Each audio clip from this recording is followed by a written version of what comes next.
Do, do, do, do, do. It.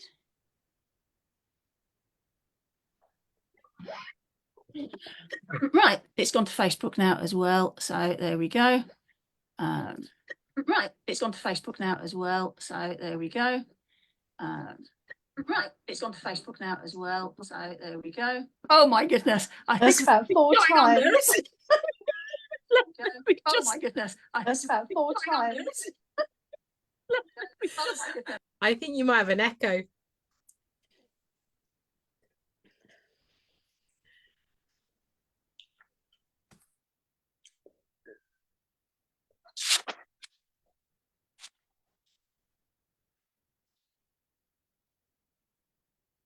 Right, let's try talking again. Hello. Hi. Hi, it hasn't come back. It hasn't echoed on me. Thank goodness for that. Oh, that was so weird. It was stuck in a feedback loop there, wasn't it, Tracy? Yes, just a bit. Yeah. Everything. I said something once and it kept coming back. It's like you're in a cave. Well, what was happening was, for some reason, it had started playing the recording live on my computer as well. So, therefore, every time I said something, it then said it on the recording, which meant it said it back on here. Hi, Serena. Hi. How are you? Good, thank you. And you? Yeah. Did you have a good Christmas? Yes, did. Thank you. What about you? Yeah, it was great. Yeah. Yeah. Was it tiring? It was, because I had everybody up and Sam and Casey, mum and dad, etc. Yeah. But it was lovely. It was really nice. Yeah. It's going to be a few years before I have them back again. No, really. It's nice to have everybody together, though, isn't it? Occasionally. It was really nice. As I say, because like Sam's in Hong Kong now. Yes, of course. Yeah, he's away. Yeah. So it was quite nice to have them all. Yeah. Yeah, But we had a quieter Christmas. We didn't do that this year. We didn't. We had the family that are local, but we didn't have anybody else.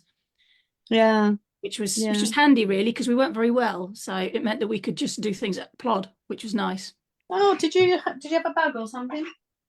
Yes, yeah. I blame one of the grandchildren. I think it was the other one, but I blame Usually I blame one of the direction. 2-year-olds. I just blame them all the time. Well, yes, it's not Coraline, it's Eli who's given it to Coraline. Exactly. Yeah, that's exactly it. I blame one of the 2-year-olds. We'd had Eli and Reggie staying overnight though, so and Eli had a bit of a bug, so I think, and he insisted on sleeping in our bed, so I think that was it more than anything else. Sounds like that was probably it. Yeah, it did sort of wipe us out a bit. Right, it doesn't look like anybody else is actually coming into here, although several people said they were. Mind you, it's still running a little bit late. Let me just tag a few people and see if they're actually going to join, which would be a good idea. Let me just do that.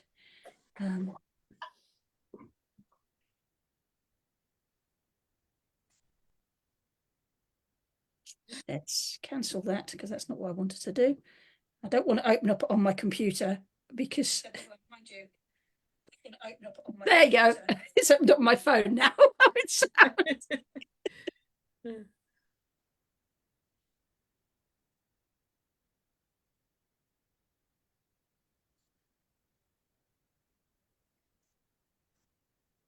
There we go. That should do that trick for me, hopefully. Yeah, it's there. Put that comment there. Right. I think I'm going to start anyway because it's on Facebook as well, and I might as well get started so we can get going. Let me do some screen sharing for a little bit because I just want to share a couple of diagrams. So let's go to screen share, and I want to share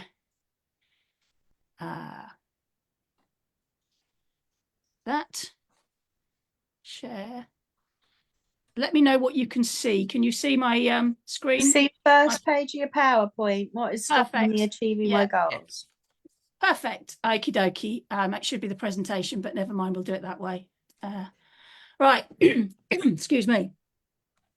So what we've all noticed is we can have these amazing goals, these intentions, and we really want to achieve them, but we don't achieve them. And some of the research that I was doing, there's a guy, the video that I shared earlier in the group, and he talks there about the fact that these people who, you know, they've seen their cardiologist, and he said, I need you to keep taking this tablet, because if you don't keep taking this tablet, you will die. So there's huge motivation there in terms of, I must take this tablet, because if I don't take this tablet for the rest of my life, I will die. And yet only 1 in 7 of them will take the tablet after a year. The rest of them have stopped already.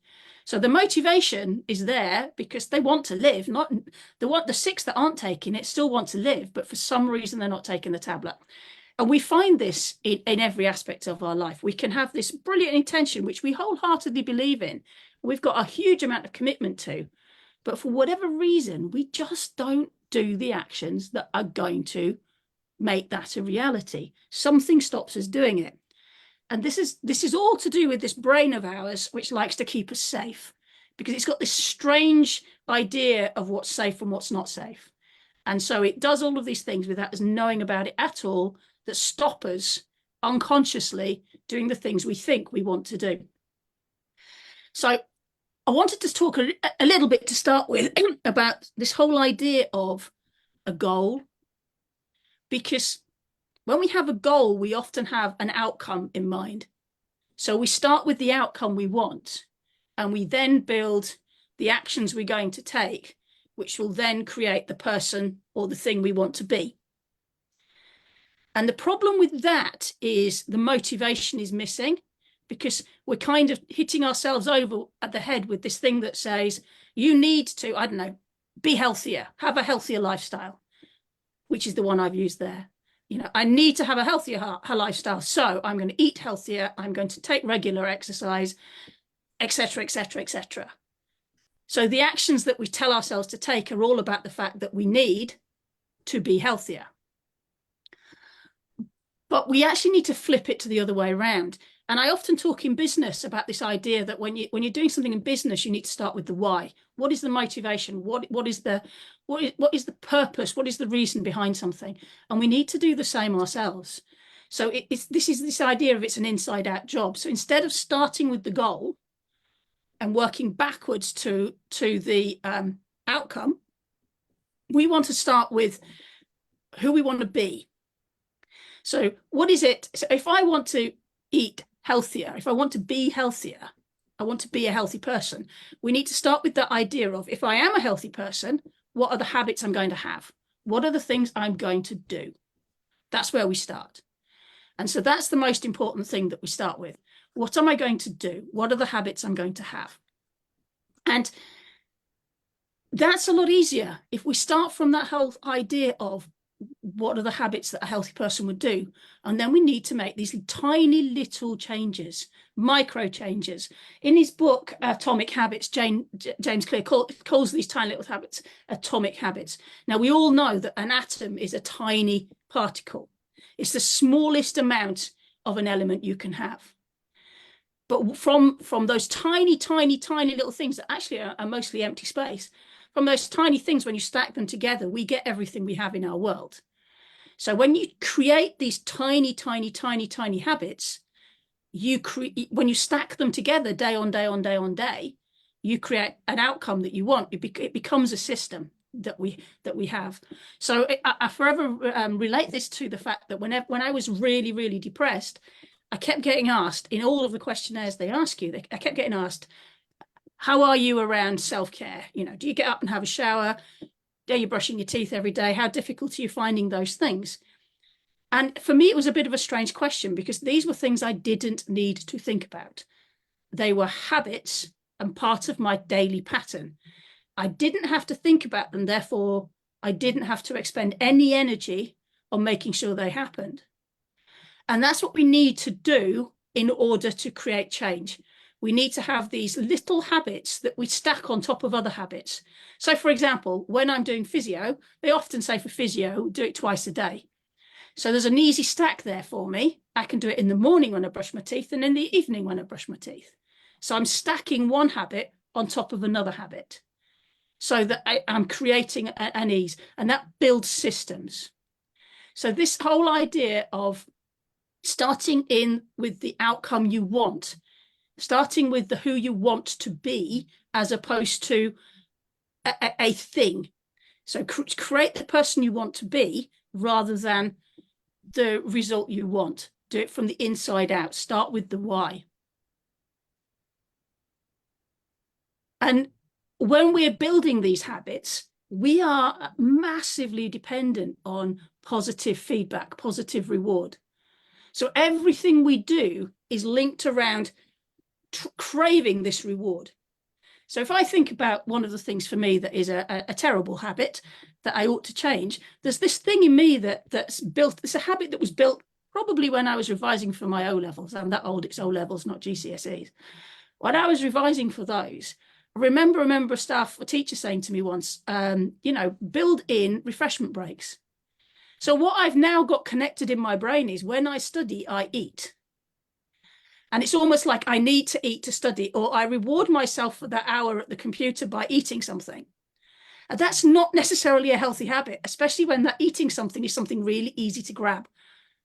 And those easy to grab snacks really aren't healthy snacks, are they? Let's face it. Not the easy to grab, easy to eat ones.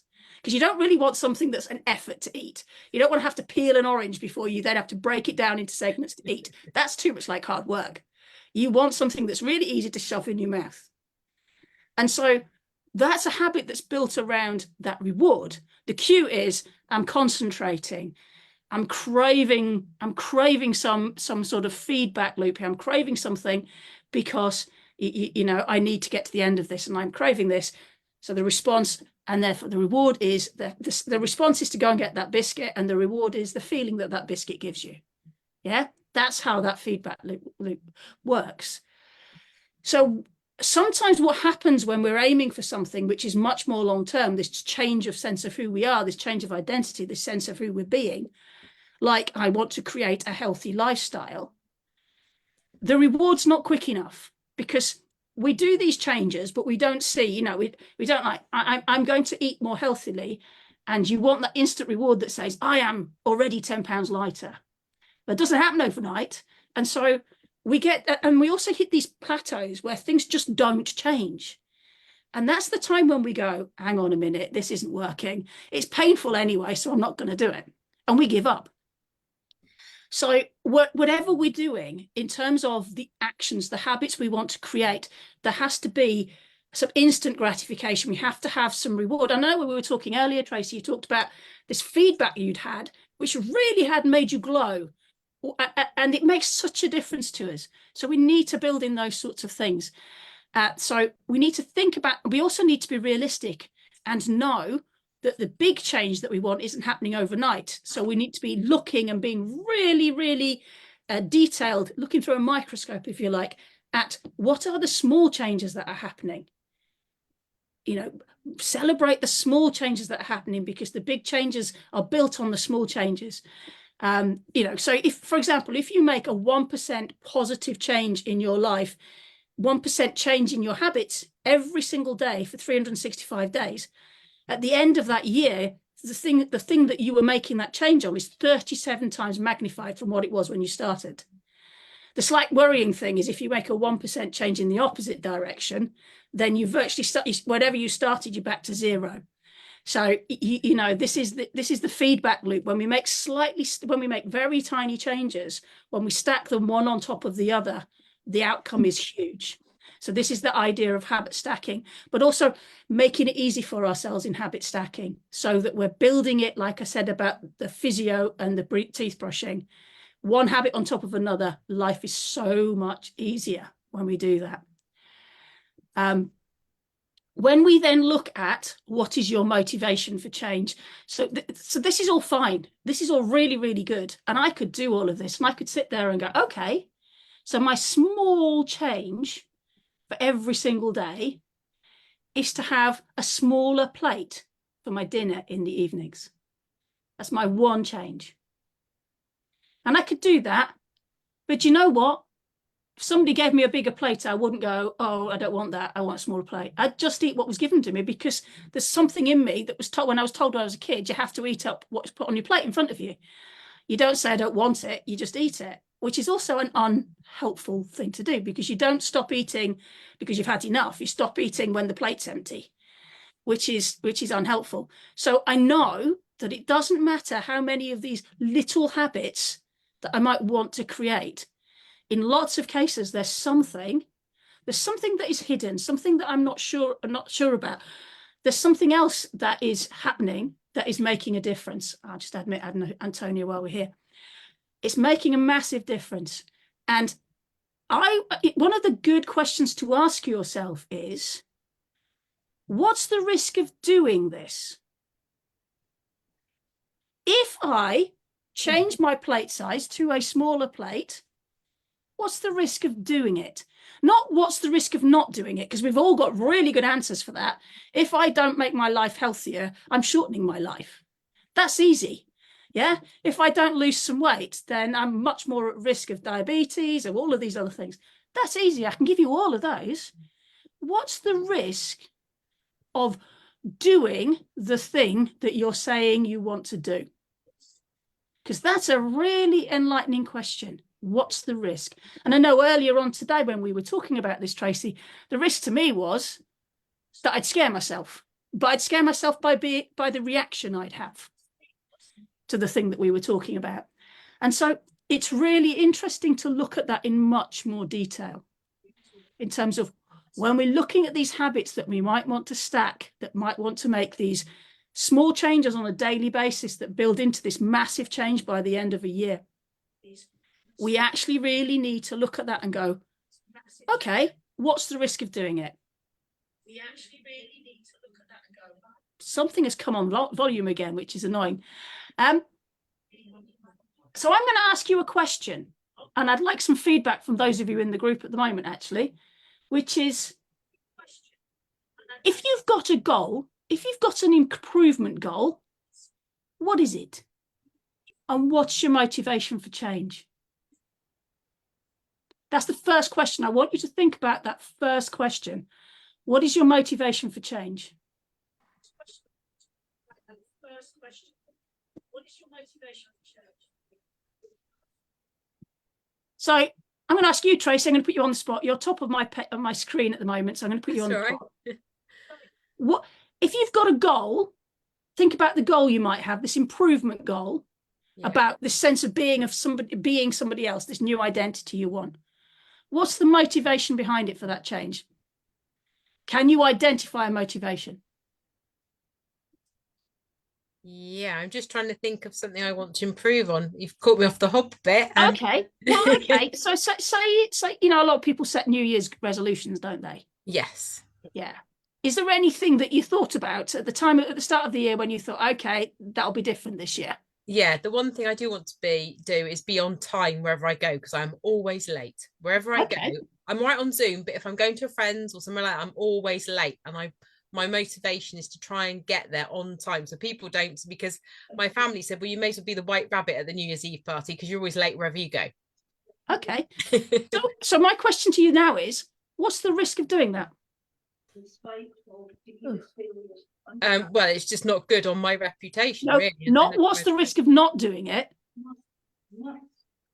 What's the risk of doing it?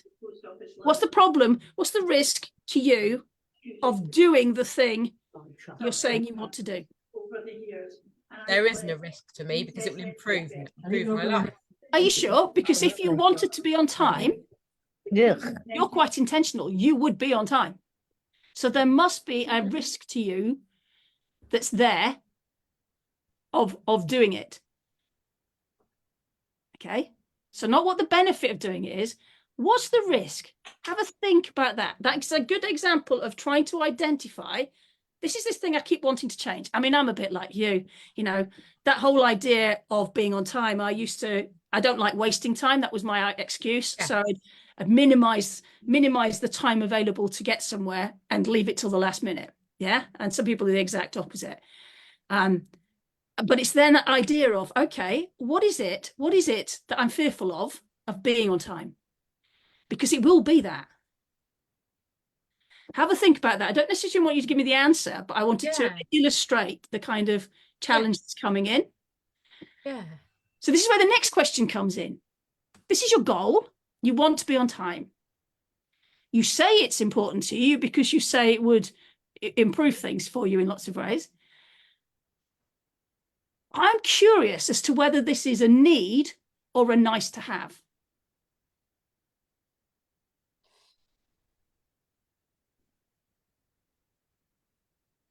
Because you're thinking about it, I'm pretty certain it's a nice to have, not a need. Yes. But as a child, I was always told to be on time everywhere, and it was frowned upon if you weren't on time where you went. Yeah. But I'm just very mindful that you weren't able to say immediately, this is a need. I have a need to be on time.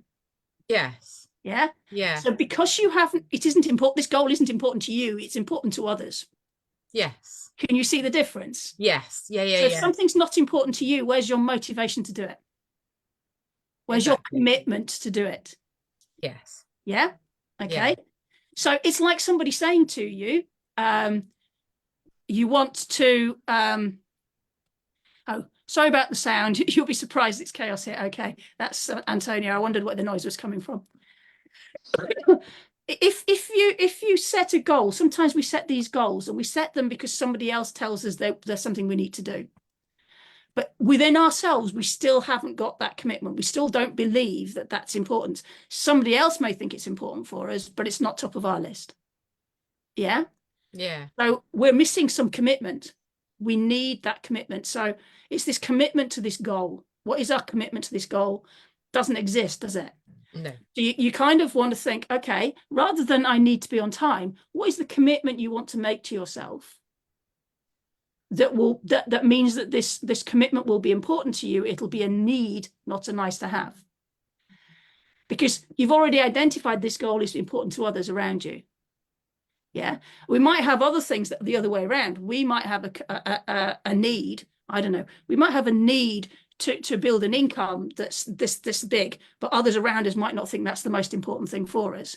They might think that the most important thing for us isn't to get the promotion, to get the money, but is to be more present in the home. Yeah. Can you see where that next question's coming from? Yes. Yeah.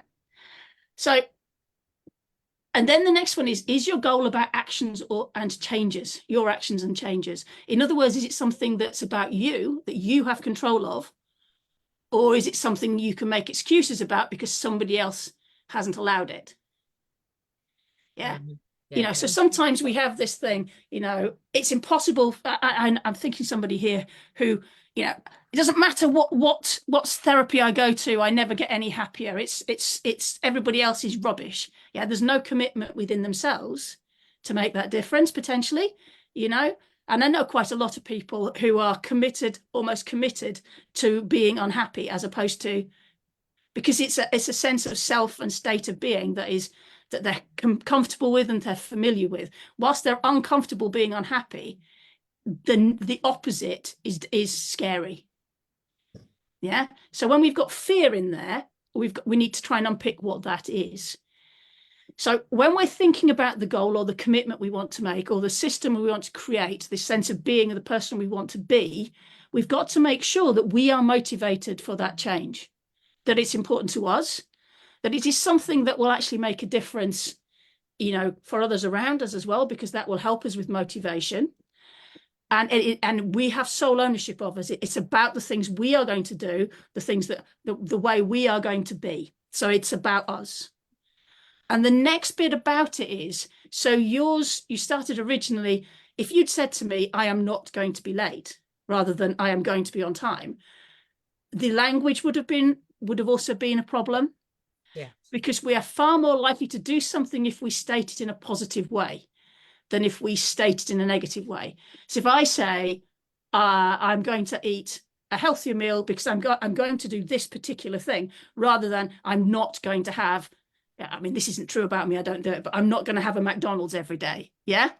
If I said I'm not going to have a McDonald's every day, that's a negative way of writing a goal. Yes. Whereas what, you might say is that I will have such and such, or I will only have a McDonald's once a month, or whatever. So it's a much more positive action. But also notice I did that quite deliberately. I didn't say an abstinence, because it's too big a change. We have to make small changes, and that's why it's atomic changes, atomic habits. And the other thing about goals that we commit to, if we want to make lasting changes to ourselves, if we want to create a new identity, if we want to create systems that become automatic, that we have to put no energy into, it's easier for them to be, rather than an achievement, they need to be about the way we are, the way of being.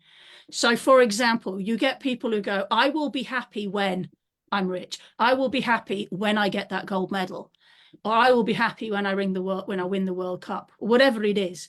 And they get to that point and they realize at that point that that's not true.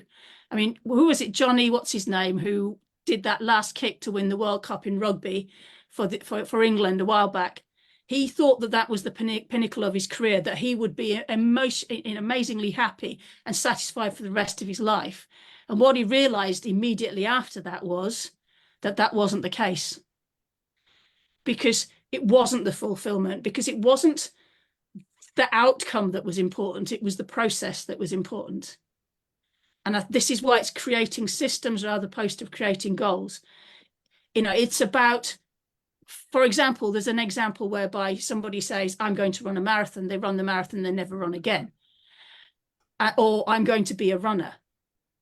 And if you're going to be a runner, you get into the habit of running, and then you can take that to those steps that, you can do those other things, but it's actually about the habit of running.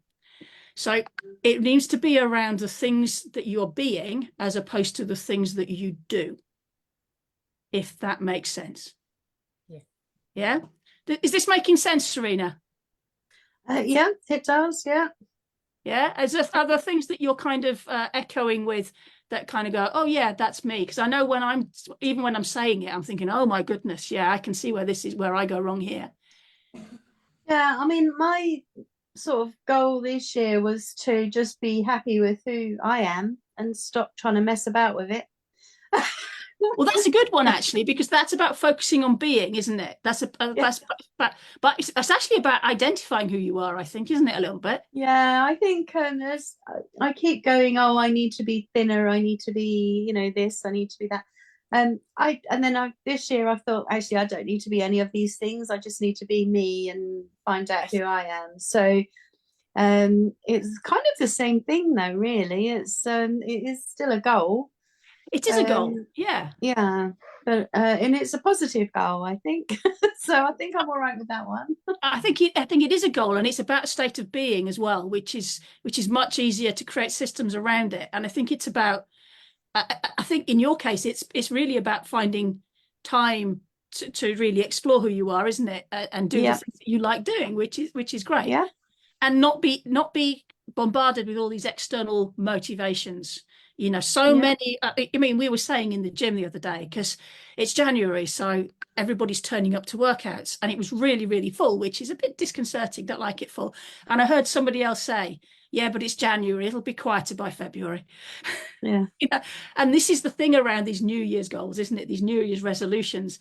We start off really, really well, and we struggle to keep them going because they don't become the habit. They don't become part of who we are. They're just something we're doing.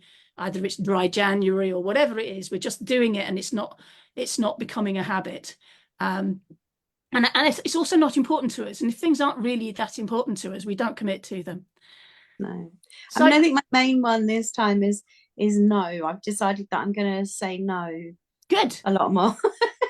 You'll find that hard. So that's really good, actually. Yeah. That's quite a challenge because it's important to you. Yeah. But it's also challenging. My biggest one was my mother-in-law was saying, she came over Christmas Day, and then she said, oh, you've got to come over New Year's Day. And I did say, no, actually, I'm not going to do that. We're going to have the 4 days before we go back to work, just us, and so little things like that was really hard to do, but this is what I'm trying to do this year, is just basically be a little bit more selfish.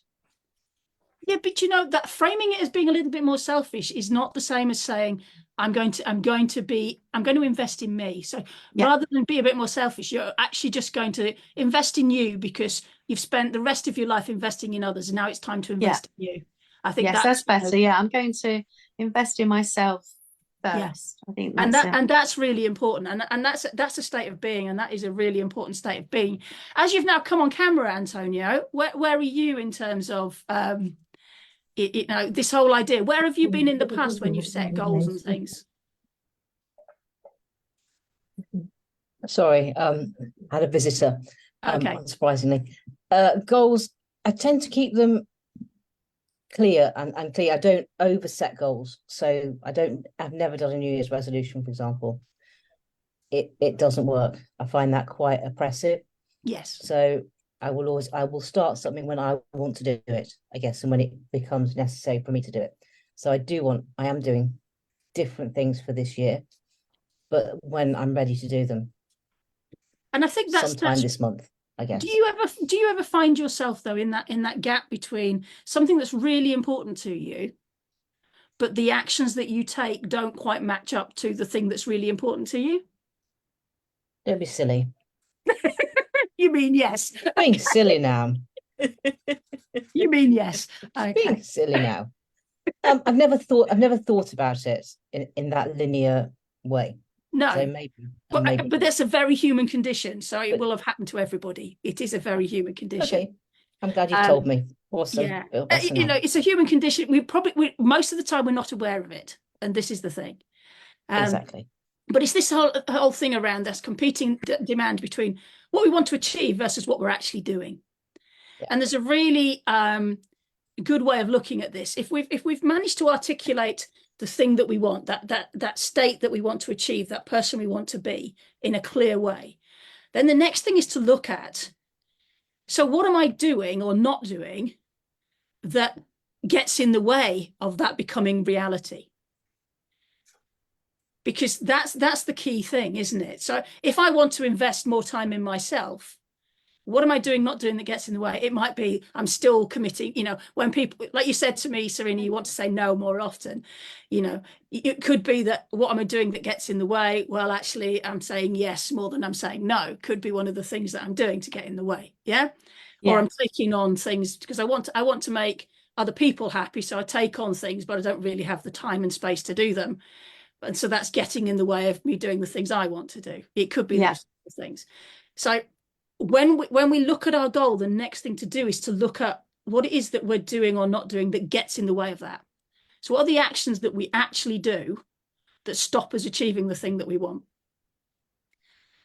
And then the next thing to look at is that question I asked you, Tracy, about what am I worried about if I do achieve this goal? Because that illuminates quite a bit. And for me, as I say, we discovered that it was that I had this real sense that I was terrified about me feeling deeply about something. And I wanted to avoid that deep feeling because it was painful, physically painful, that deep feeling. So it's about unlocking that and really looking about that. And then going, okay, so if that is something, and it is really about that primal reaction. So at this point, the what is worrying us, we're trying to look at something that really, really, really gets us to that point of, oh my God, that's I'm not going there. That's not a good thought. I'm not going there.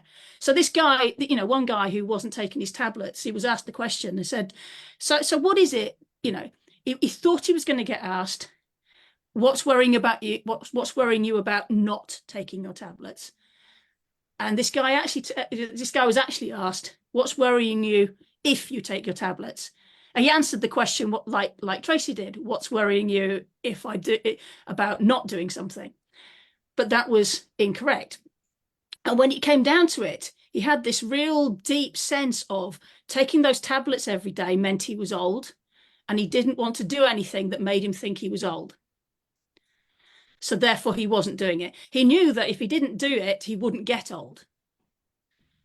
But that wasn't as strong a sensation as doing it meant he was old. And it stopped him doing it. So this is why that's such an important question. What am I worried? What is it that worries me if I do it? Because it'll be stronger than the need to do it, much stronger. And that's why this is your brain is doing all of these things that you're not even aware of.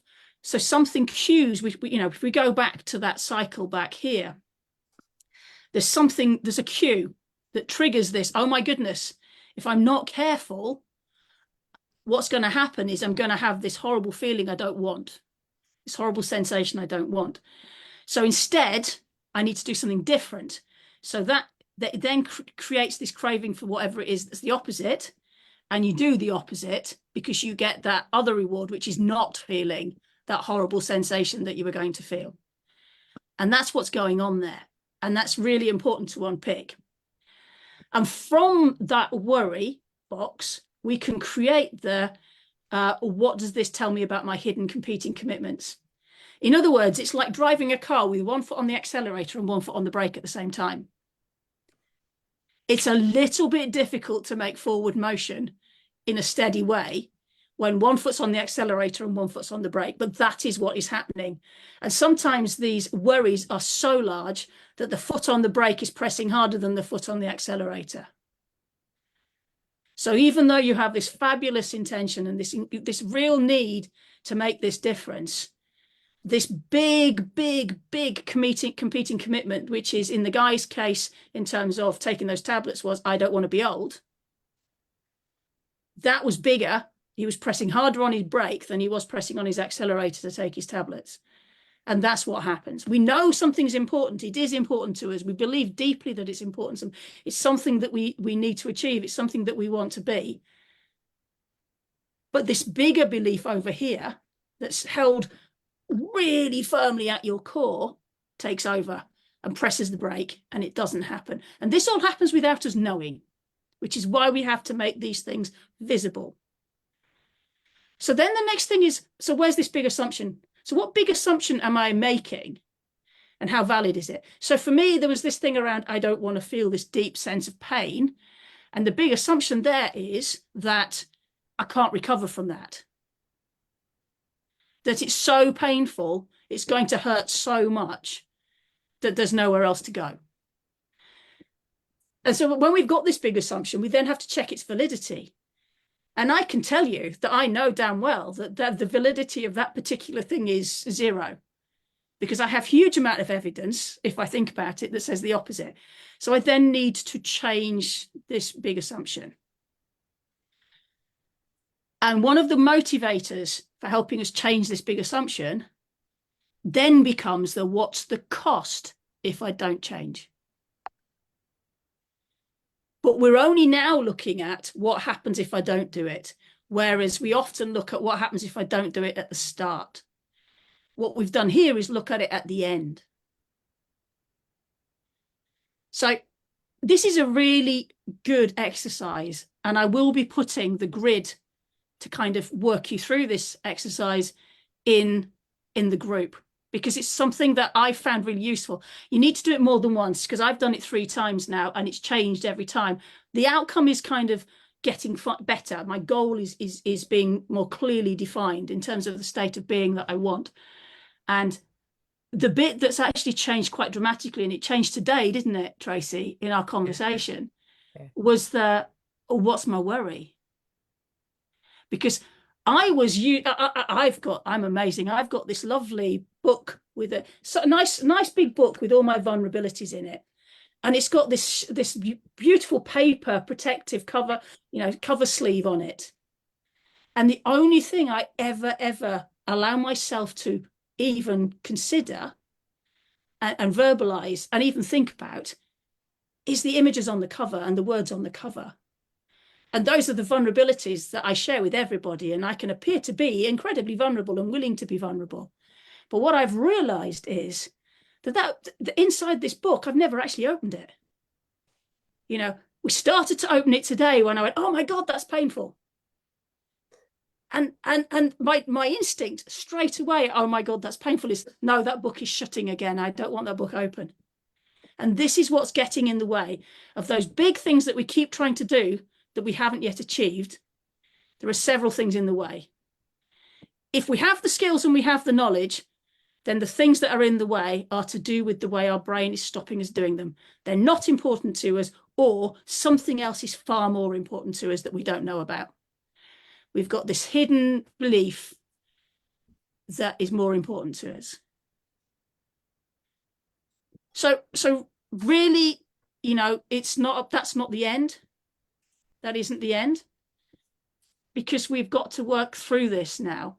If we have things that are really important to us that we want to make happen, we really need to explore those with somebody, because it's much easier to do that. If that's not really something for you, then the grid will help, but you'll need to keep returning to it, and you need to think about it. My advice is to chat to somebody. And if you're going to try and open some of these Pandora's boxes that we all carry inside ourselves, that have really tight lids on them, we need people that we trust and they trust us and that know us deeply, to some degree, to help us, first of all, formulate that intention in a way that makes sense, but then to really explore, what is it that's going on for me? So we need them to help us formulate the goal, and they may well help us to explore the things that we do or don't do that get in the way of us achieving those things. And when you start to explore the things that you do or you don't do that get in the way, the worries and the actions that you take will actually start to be clear too, you know. And from that, you can then start to work out what those big assumptions are and start to challenge them. Because when we think differently, we act differently. So if we change the model that our brain is working on that says, no, this is too dangerous to go there, and we go, actually, that's a load of rubbish, that's not too dangerous to go there, but we change it into something different. When we change it, we act differently, and we be differently, and we are differently, and we are that goal that we wanted to achieve, and it becomes part of our life because we do it on a daily basis, and it's who we are. I'd also suggest, I'm going to put the video that's in there, I suggest you watch. There's also another video I'm going to put in there, which is a video by the guy who's written Atomic Habits, just talking briefly about what he means by that and how to do a little bit more with that. And it's a really useful introductory video, so I'm going to put that in. As I say, I'll put the grid in there. And if you want to chat it through, hop on a call with me, because then we can sort of make it clearer and help you understand what it is that's going on. And what I'm good at is asking questions, or noticing when you're not answering the question I asked, which is more precise. And I notice it in others because I'm damn good at answering a different question to the one that was asked of me. Aren't I, Tracy? Very much so. Queen of that, I should say, sorry. Okay. Is there anything coming up from this conversation that you want to pick up at all?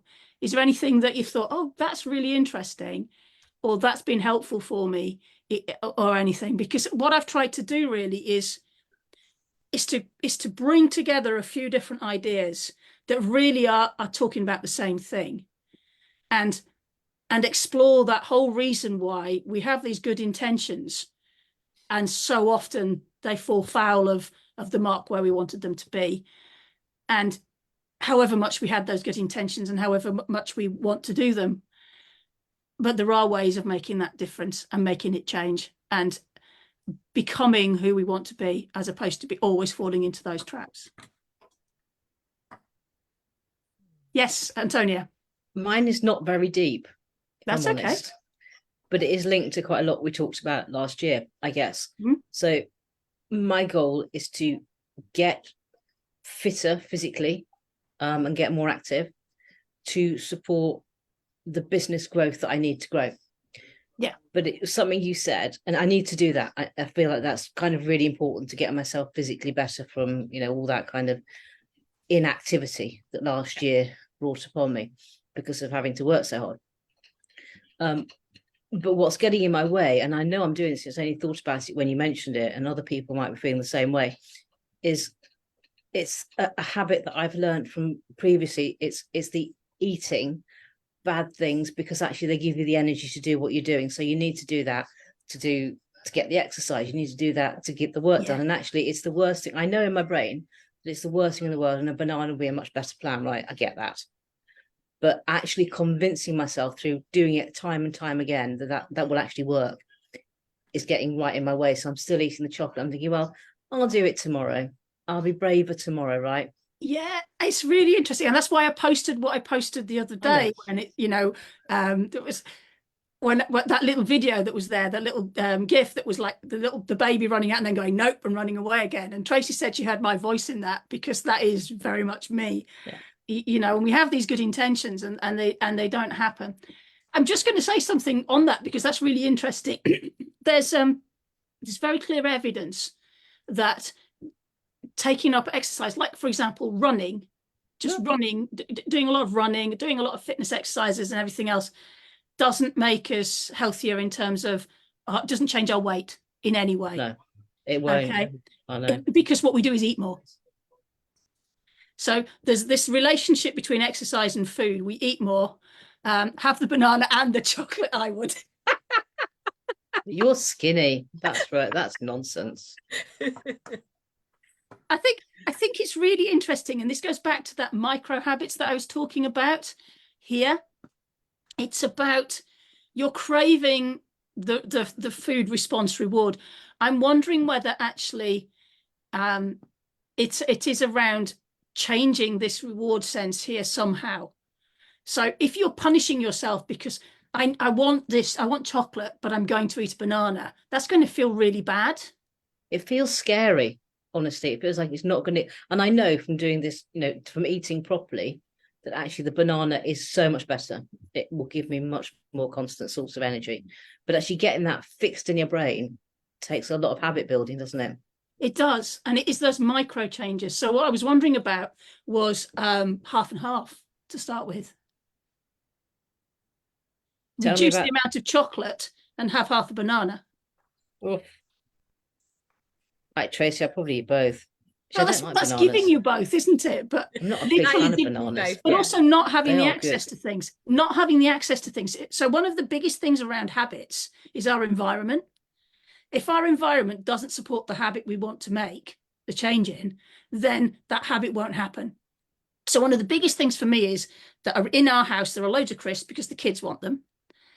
And there are biscuits because Bob eats them. And I'm not a big biscuit fan, but when I'm studying, I will eat a biscuit. And I don't even like the things. I mean, I don't even get a reward. I eat the thing and then I go, what the hell did I eat that for? I can't stand the taste of it. I do that with chocolate as well. I'll crave chocolate. I'll eat chocolate and then go, yuck, that was horrible.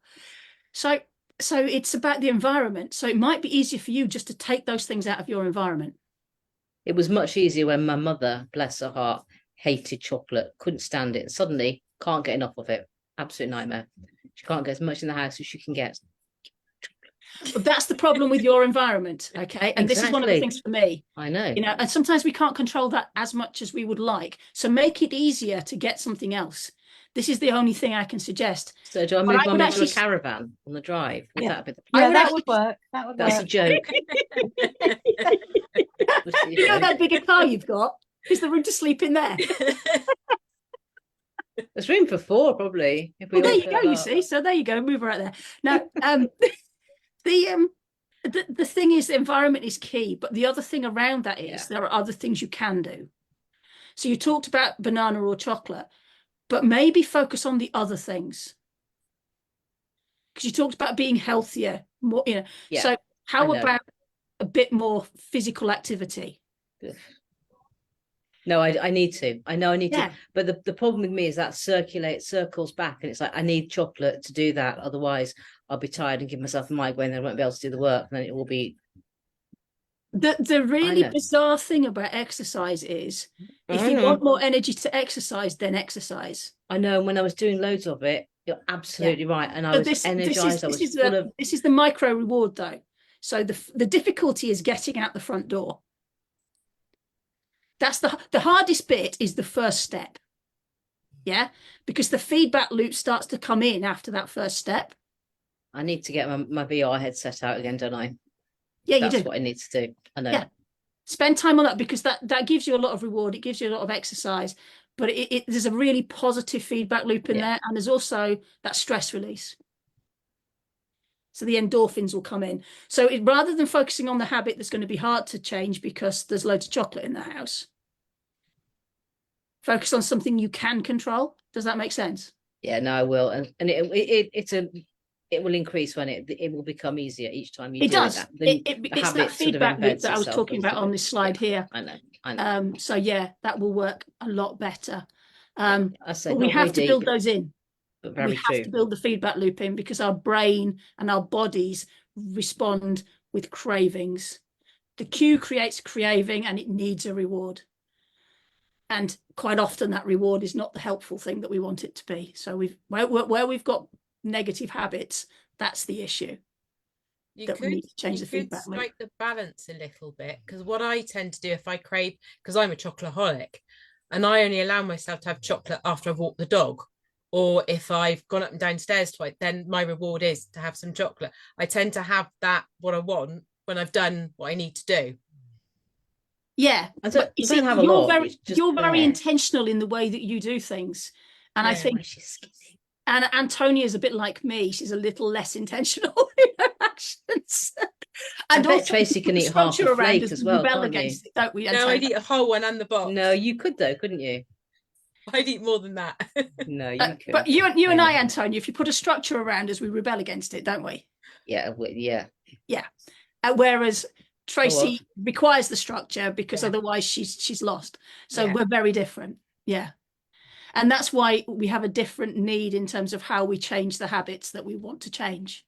Yeah. If that makes sense. And that's why sometimes habit stacking in terms of literally creating a habit on top of another, well, like yours, the chocolate on top of the walking. The interesting one is, as I say, going back to the running and the swimming and things like that, I didn't eat cake until I started open water swimming because I didn't like cake. But now there's this expectation that after you swim, you join communally in eating the cakes that somebody has brought along. So I find myself eating them because it helps you warm up. But actually, I don't like them. So why do I eat cake? It's really... You're very well mannered. Yes, exactly. And that goes Your back to mother's that proud thing of that I you. was brought up to eat what's given to me Your mother's and eat proud it of you. all, empty the plate. You But need it's to take really a link bad at for you. Serena's book of saying no. I need Yeah. to learn that word no. Yes. Yeah, no, but it's also, you're cold. You know that sugar helps you warm up quicker. Yeah. So just hot soup. Yeah, I need to do the same. I need to create an environment where something else is easier for me than saying yes to the cake. Yeah. So Take it with you, yeah. and my husband's part of a running group that they call themselves the cake eaters. So they run, then they eat cake. Yeah, see, do the exercise, get the reward. It works. Yeah, absolutely. There is that. Although my husband was one who started running and lost weight and didn't seem to have to take anything actions. Annoyingly so. Aren't these people annoying? Yeah. And it's But always they the do. men. They are taking actions. That's what I've learned. They are. We just don't know what they We're are. not just Exactly. blessed and some of us are not blessed. That's what I've Yeah. learned. No, I know, but it just feels like it's less difficult for them, doesn't it? To the rest of us. It's not true, with but you. it feels like it. Yeah. Awesome. Okay, excellent. Well, happy exploring how to do, the saying no. I'm going to take a leaf from your book there, Serena. I'm going to try no as well as a word that I use, but mine is around cake and biscuits. But good luck, everybody, in what you're doing, and get intentional about your actions and try and identify what gets in the way of making them happen, and that will help. Thank you very much Thank for you. listening. Thank you. Okay. Thank you for all that. Bye. Bye.